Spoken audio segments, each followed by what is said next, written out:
你说，什么事情？画本里樵夫和神女相爱，即使变成石头，永不能相守，也无怨无悔。阿朱想知道究竟什么是情，情是欲念还是动力？你说，究竟什么是情？为何世人有情，便能活得熙熙攘攘，热气腾腾？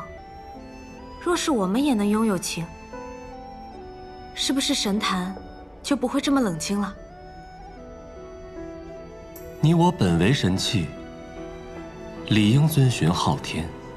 问情的过程，便是消亡的过程。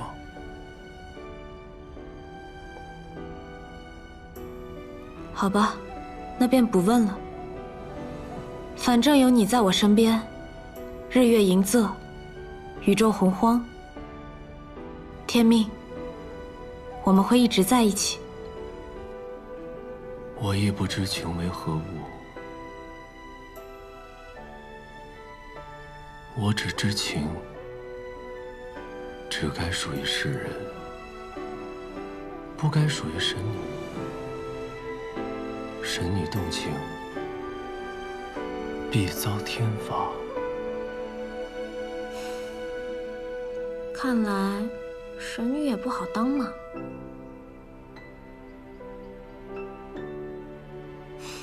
那或许你也是从天上掉下来的神仙珠子呢？我怎么可能会是神仙珠子？我只是张明手中的一颗普通珠子，只要每天能看到它，陪着它，我就很开心了。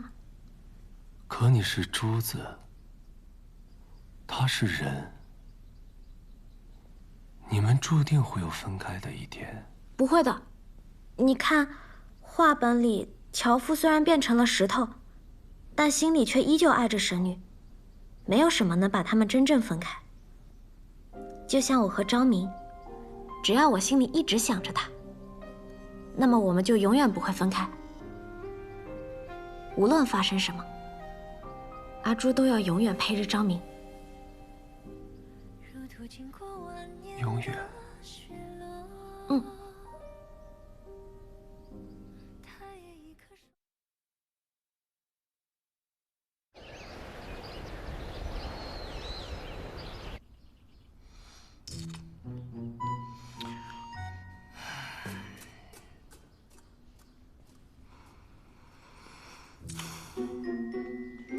这玲珑殿好看虽好看，但我已经有好几天没有见到张明了。他有这么忙吗？圣君的时间是属于天下人的，自然是忙。你不是说你是圣君最离不开的人吗？你怎么这么闲啊？我可是身负重任。什么重任？重任是不能随便说出来的，你懂不懂？哎，若你无聊，我倒有个法子让你解闷儿。又有什么新鲜玩意吗？摇头下注，玩的就是刺激。哎，规则很简单。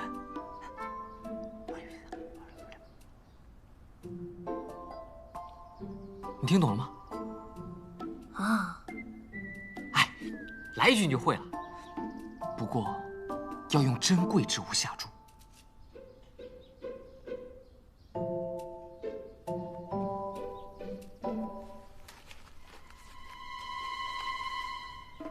这是我最珍贵的东西了，昨日的桃花酥，我到现在都舍不得吃呢。那我就拿它下注吧。此物过于珍贵，你用一般之物下注即可。比如，圣君前几日送你的那盒珠宝首饰。嗯。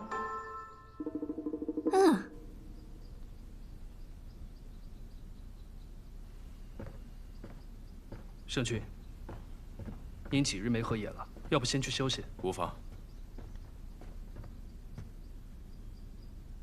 河州每日都去玲珑殿，混沌珠并无异样，也无异动。他虽是上古神器，但如今已经化为人形，便该以人相待。是。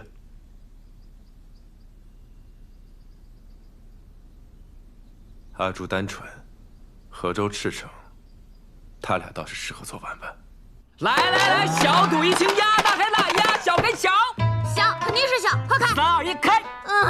哈哈，你鸭小，蛋开大，这几只珠钗是我的啦！怎么样，还玩吗？再来，再来！就喜欢你这爽快的性格，别灰心，再多玩几把，我好好教你。不如也教教我。圣君，赵明，阿朱，坐。圣君怎么来了？你也不提醒我。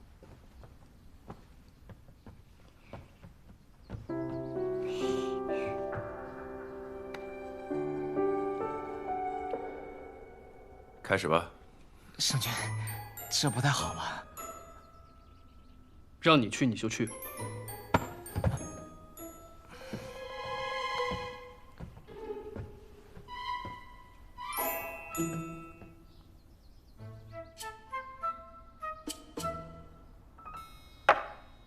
我的赌资够吗？不要怪我意志不坚，实在是圣君给的太多了。开始吧。啊！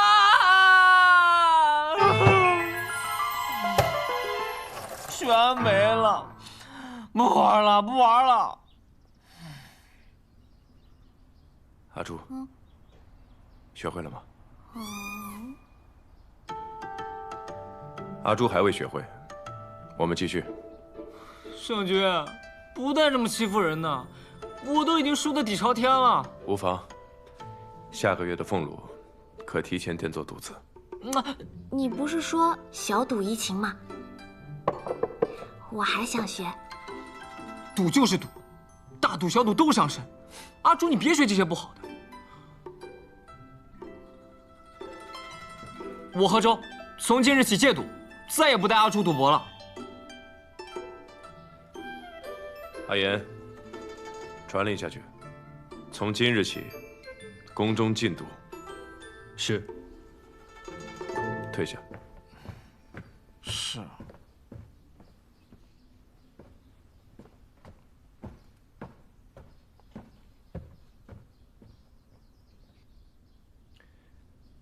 阿朱啊，这些彩头你可要收好了，可别再被河州诓骗了。不怪河州，这些日子其实一直都是他在陪着我。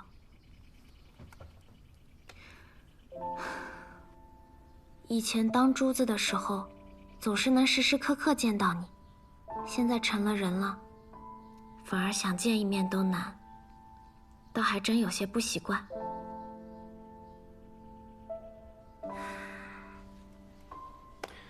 是我疏忽了。你刚化为人形，定有诸多的不适应。可若长期跟着河州厮混，只怕他会带歪你。我为你寻一位先生，让他教你读书写字，可好？先生。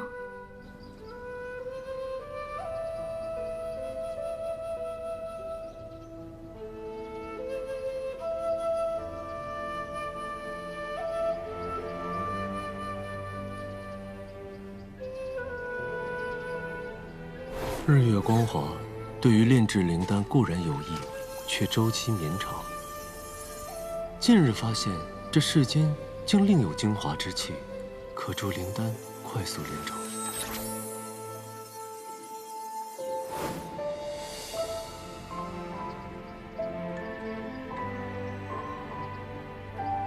国师，我来晚了，让国师久等了。无妨，片刻等待，等到便好。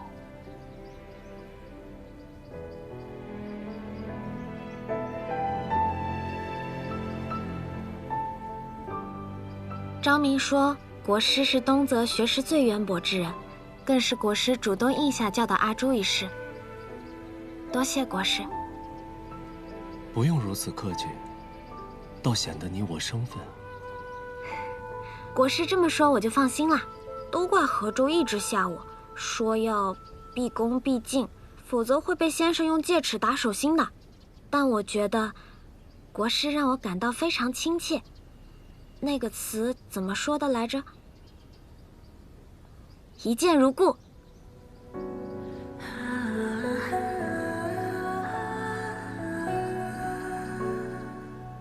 一见如故，你可是想起了某个故人或故地？国师说笑了，我只是张明的一颗珠子，怎么会有故人呢？开始上课吧，今日先教你一些基础字。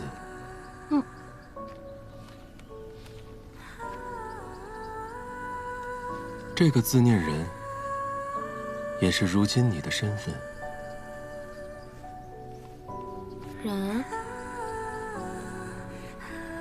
这个字简单，好记。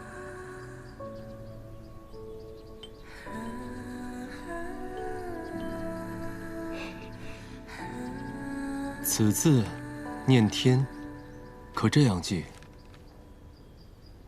天比人多2横，一横高于人，一横困住人。天，怎么如此蛮横霸道呢？这便是世间的秩序，天永高于人，人受制于天。那我不喜欢天，天让人受苦，也让赵明忙得没时间陪我。人族的陪伴，须臾几十载，唯有天上之人，方能与天同寿。那样的陪伴，才叫永恒不息。可是陪伴的时间再久又怎么样呢？如果2个人待在一起，感到不快乐，那种陪伴，不是痛苦的吗？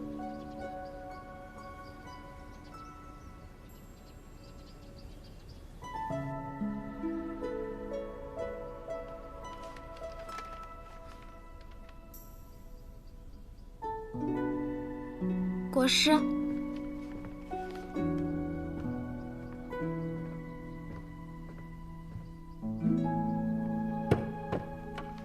这是我跟膳房师傅学做的点心，特地拿过来给你尝尝。国师今天为什么生气？是不是嫌我学字太慢，嫌我笨了？我并未生气，你心思玲珑，一点即通，又怎会愚笨呢？国师没有生气就好了。那你明天还会教我识字吗？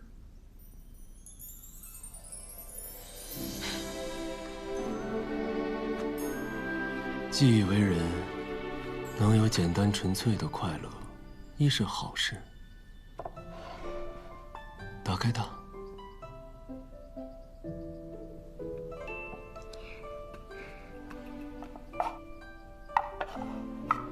这支玉笔送给你，天道控人，但人执笔，亦可书写自己的命运。多谢国师。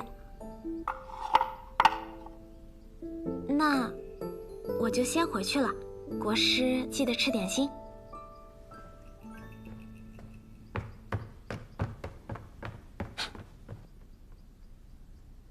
你找来这些东西做什么？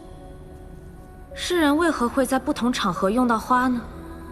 婚丧嫁娶、祭拜神灵，看似不相及的事情，却通过同样的花来寄情。花在你我眼中非黑即白，只是形态上有细微的差异；而在世人眼里，花与花却大有不同，缤纷色彩，各有寓意。每次从云海望向人界，见孩子们只要吃了它，就会喜笑颜开，一块糕点便能获得的快乐，你我却感受不到。于你我而言，任何食物都没有味道。我们从未尝过酸甜苦辣，亦不会有眷恋，又何须感伤呢？彼虽如此，从未拥有，便无需眷恋。你我作为神器，虽与天同寿，受众神敬仰，却也只是昊天的工具罢了，活得还不如凡人精彩。昊天赋予你我神力，自当是不允许我们偏私，更不得偏爱任何东西。我们既然已经得到了些什么，那注定也要失去些什么吧。可是，我们尝不出味道，看不到颜色，闻不到花香，更不懂情。这数万年，与同一天无异。天命，你不觉得闷吗？世间万物皆有因果，这便是神器的代价。这往后千万年、万万年，都要如此吗？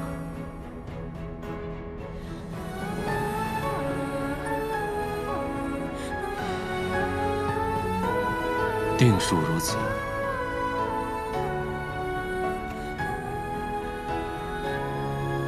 忠于昊天。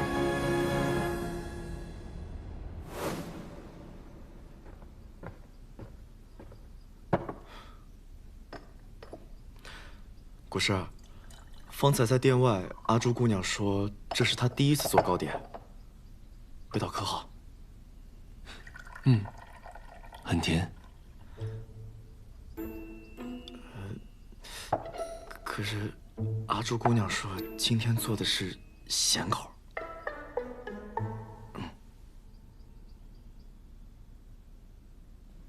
哦，是吗？那这糕点的做法很特别，是从我故乡那边流传过来的。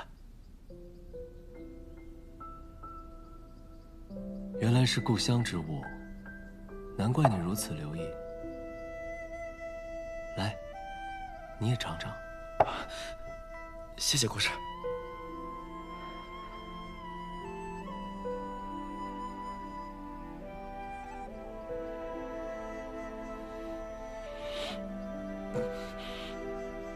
尝到这糕点，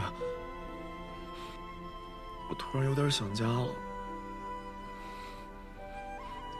幸好宫中还有同乡之人，还可以相互作伴。子辰，我有个问题想请教你。不敢。国师大人，通天小弟，子辰万不敢当请教二字，您问便是。若你有一个同乡之人，你本该带他回到故乡，可那里却充满束缚，满是凄冷，没有自由，没有快乐，甚至他还会面临随时被牺牲的命运。若是这样，你还会带他回故乡吗？故乡本来应该是幸福的呀，如果回去会变得不幸的话，那便不回去了呗。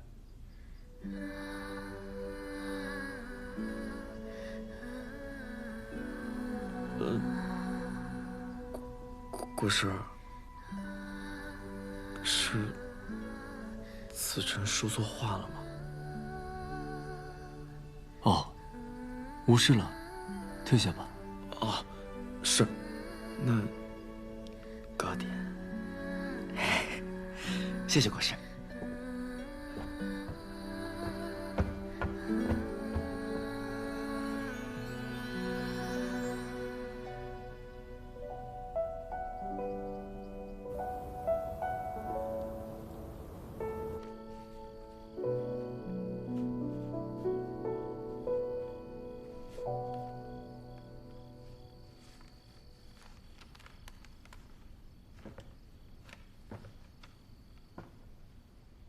昭明，你来啦！几日不见，我来看看你的功课如何了。那我自然是很用功的。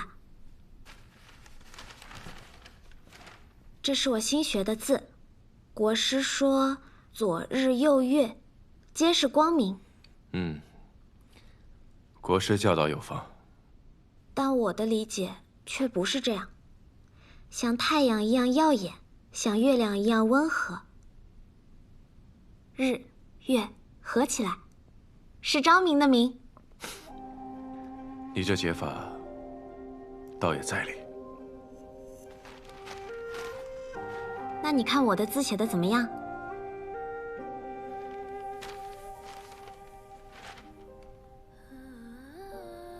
字写的是不错，但是离得有点远。离得远？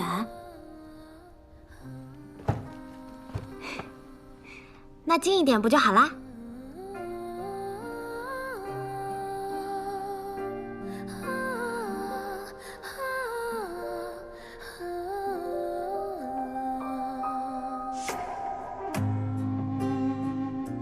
昭明，我算红颜吗？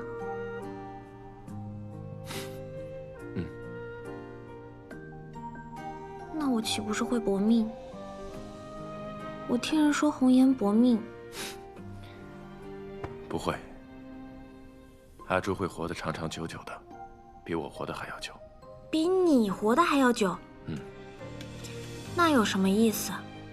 我是昭明的珠子，自然要和你一直在一起，你在我才在，不是吗？不，阿朱不因昭明而生，你的意义也并非因为昭明而存在。岁月漫长，得失行止，终有一天，你会找到自己想做的事，想走的路。想做的事，想走的路。没关系，不必现在想，来日方长。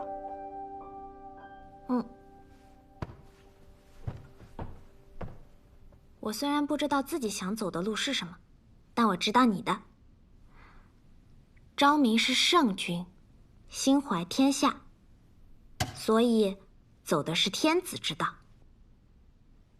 天子之道并非我所求，我想做的是顶天立地的男儿大丈夫，不困于天，亦能庇护人从，冲破这天。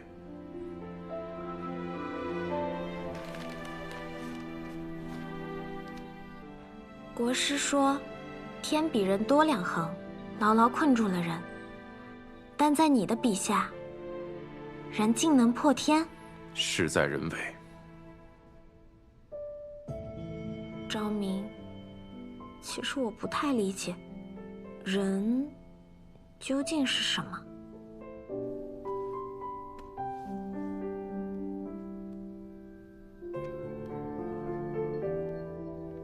人很简单，也很复杂。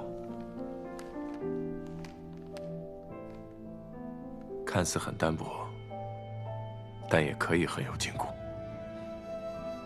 光看一张纸是看不明白的。看人要用心。心？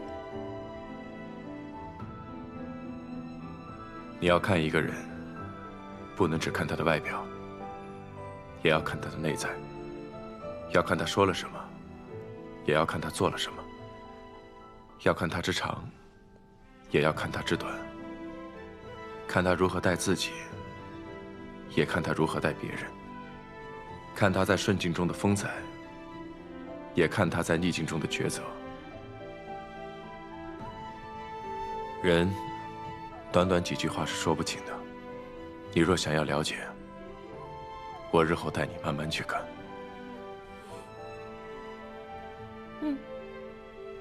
神皇，我们在人界追查多时，仍未找到神子。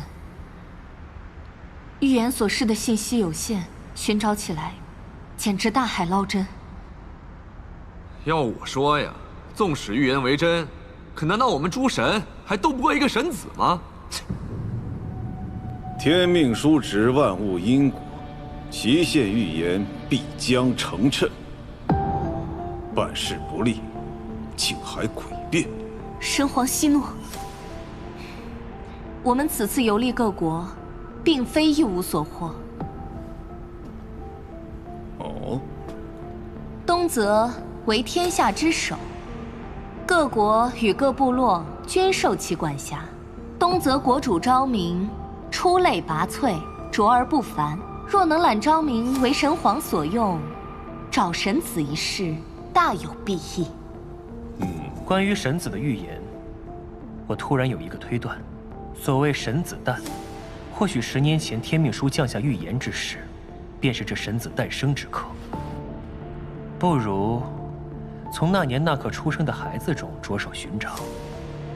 所言有理，你们继续下界寻找，再降一道神谕到东泽，让昭明献上童子。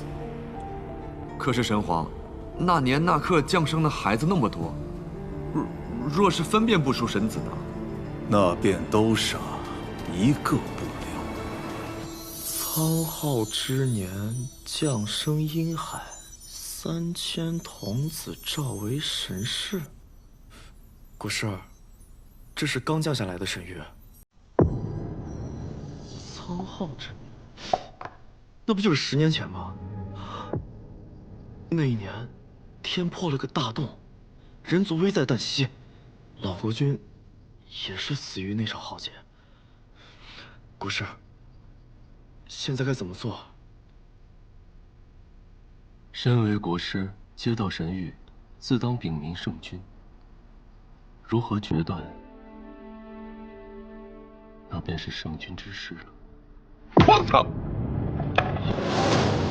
神族如今连孩童都不放过，以神事为名，再逼人族行献祭之事，4行所谓神谕，便要夺走3000性命，有我昭明一日，绝不屈从神族。请国师将龟甲毁了吧。自今日起，东泽不接任何神谕。圣君，可想清楚了？神族不忍，变本加厉。如今，必须加快找到抗衡神族之法。人神实力悬殊，以人抗神，无异于以卵击石。但我却相信，人定胜天。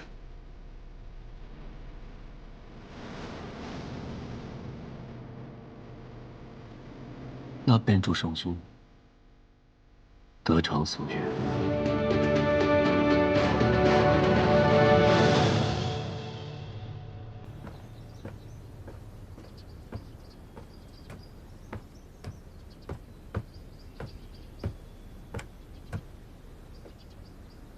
干啥呢？臭合咒，你又吓我！你这么快就帮我买到新的画本子啦？这可是我托了层层关系，费了9牛2虎之力才买来的孤本，所以嘛，是不是得再加些跑腿费啊？我看你这手串就不错。画本子的钱我早就给你了，你又想诓我？哎，谁让你学字学得那么快，还一天看3本？我这买卖可不得跑断腿吗？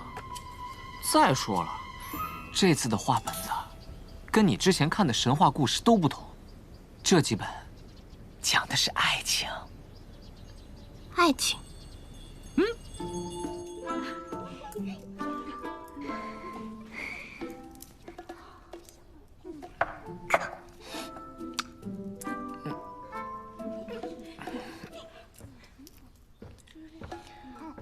大家都吃好喝好了？要不要听故事呀？今天的故事呀，非常适合大家听，讲的是一个家徒4壁的渔女与落难民间的皇子相恋，最终成为皇妃的故事。接下来，就有请宫中博览群书、阅画本子无数的阿朱，来给大家讲这个故事。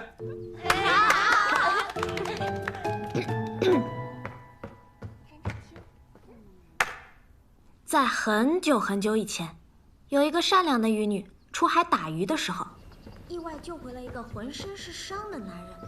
玉女的姐姐发现了这件事情，就告诫玉女，千万不要在路边随便捡男人回家，特别是受了伤的男人，因为会变得不幸。可玉女想了想，说：“这个男人不是路边捡的，是海底捞的。”阿朱总是充满了欢声笑语。他来了之后，这原本冷清的长明宫也变得生机勃勃。是啊，宫人都很喜欢他。圣君可要进去看看。我若进去，他们便玩不开了。先去办正事吧。区区昭明竟敢毁掉神域，还不如直接让我杀了他得了。若能直接处置，又何须等到现在？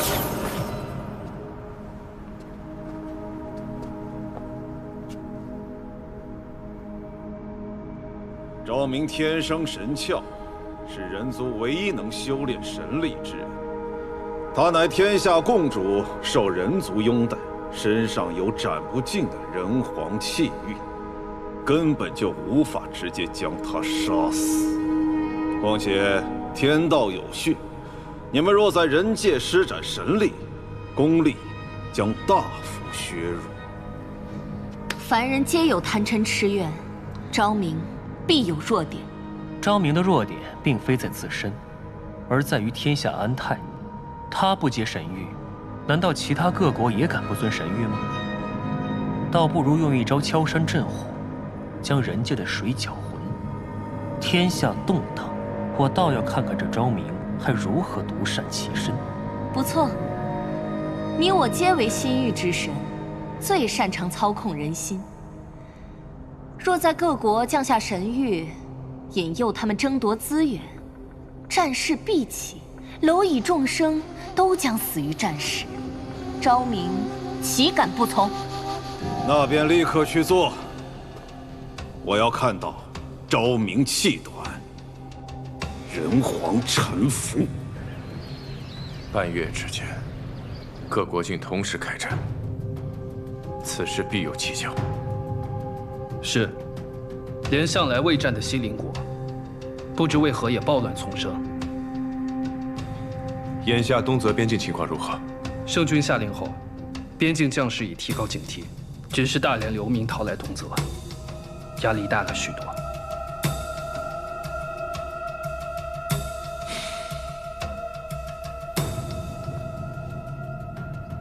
天下本为一体，无你我之分。贺州，传令下去，好生关照这些流民。另外，从今日起，自长明殿开始，吃穿用度一律节俭，用以支援难民。是。阿爷，你速去调查此事，找出背后原因。是。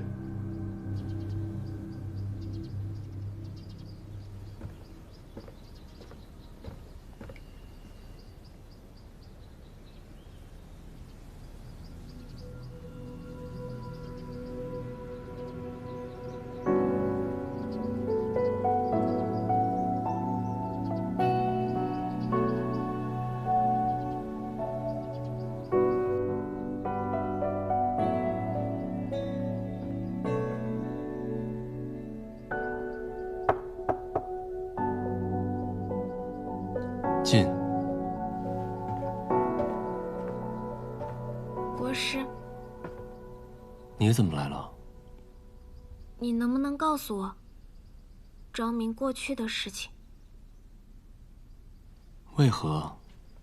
昭明虽然温厚亲切，但总透着一种说不出的感觉。直到最近，他连笑容里都带着忧愁，好像有一道看不见的枷锁在困着他。所以我想知道，他究竟经历过什么，身上又背负了什么。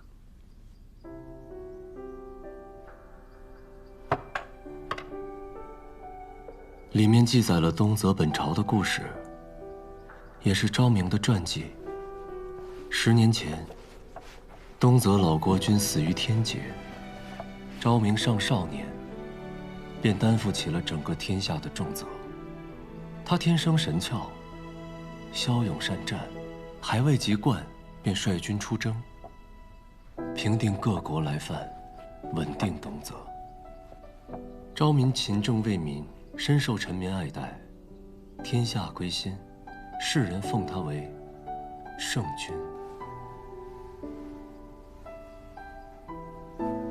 人族受神族所控，昭明便立下誓言，舍生忘死，亦要护世人无虞。原来困住昭明的不是一道枷锁，而是天下所有人。每个人都叫他圣君，但这一声声尊称背后，是对他的敬仰和依靠。大家都依靠他，但他又能依靠谁呢？他一定很累吧。相比圣君，我更想一直叫他昭明，那个属于他自己的昭明。每个人都应该为自己的决定付出代价，这是他主动选择的命运。命运？今日便教你昭字。昭，左边为日，如日中天，照拂众生；上面为刀，下面为口，实乃刀口舔血，向死而生。国师的意思是，昭明会死吗？圣君天生神窍，自当与天地同起，又怎会死呢？今日是我多言了。命运玄妙，并非你我看得破的。吓我一跳。昭明没事就好。国师博学，常说一些深奥的我听不懂的话。那阿朱还有一个深奥的问题，想要问国师。你说。什么是情？画本里，樵夫和神女相爱，即使变成石头，永不能相守，也无怨无悔。阿朱想知道究竟什么是情？情是欲念还是动力？你说，究竟什么是情？为何世人有情，便能活得熙熙攘攘，热气腾腾？若是我们也能拥有情，是不是神坛就不会这么冷清了？你我本为神器，理应遵循昊天。问情的过程，便是消亡的过程。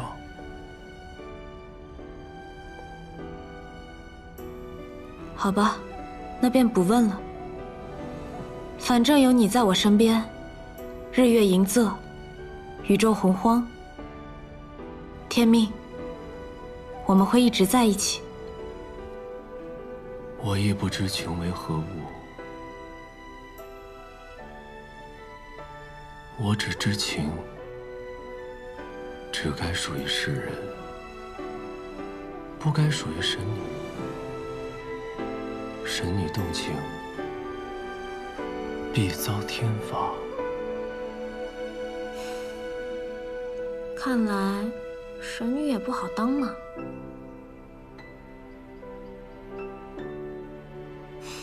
那或许你也是从天上掉下来的神仙珠子呢？我怎么可能会是神仙珠子？我只是昭明手中的一颗普通珠子，只要每天能看到它，陪着它，我就很开心了。可你是珠子，他是人，你们注定会有分开的一天。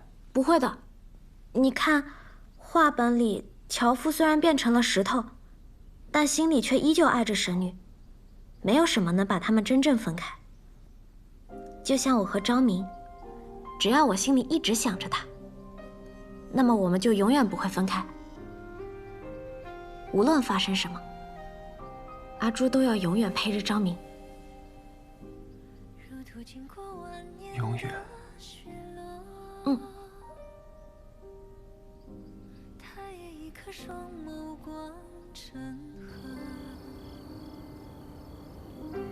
说来仿若前尘曾爱过，若不然，怎忍得彼此烟波？苍野满阁凭烛观月色，眼睛上盼的与你成说。你桃花面转过，如暖风挽进了阡陌，情丝朵朵，千山经过，我心默默。听随我跃进世间的花火。这里夜夜灯火通明，正是似乎没有处理完的那一天，难得入眠，却又梦魇。昭明，这便是你的圣君之道了。一夜好眠，都是奢望。苍野满阁秉烛观月色，眼睛上盼的与你成说。你桃花面转过，如暖风挽进了阡陌，情丝朵朵，千山经过，我心默默。听随我跃进世间的花火，我心田影里仿若桃花千朵。你经过山长水阔人谈相思若，只因情相握，只因你如昨，芳华灼灼。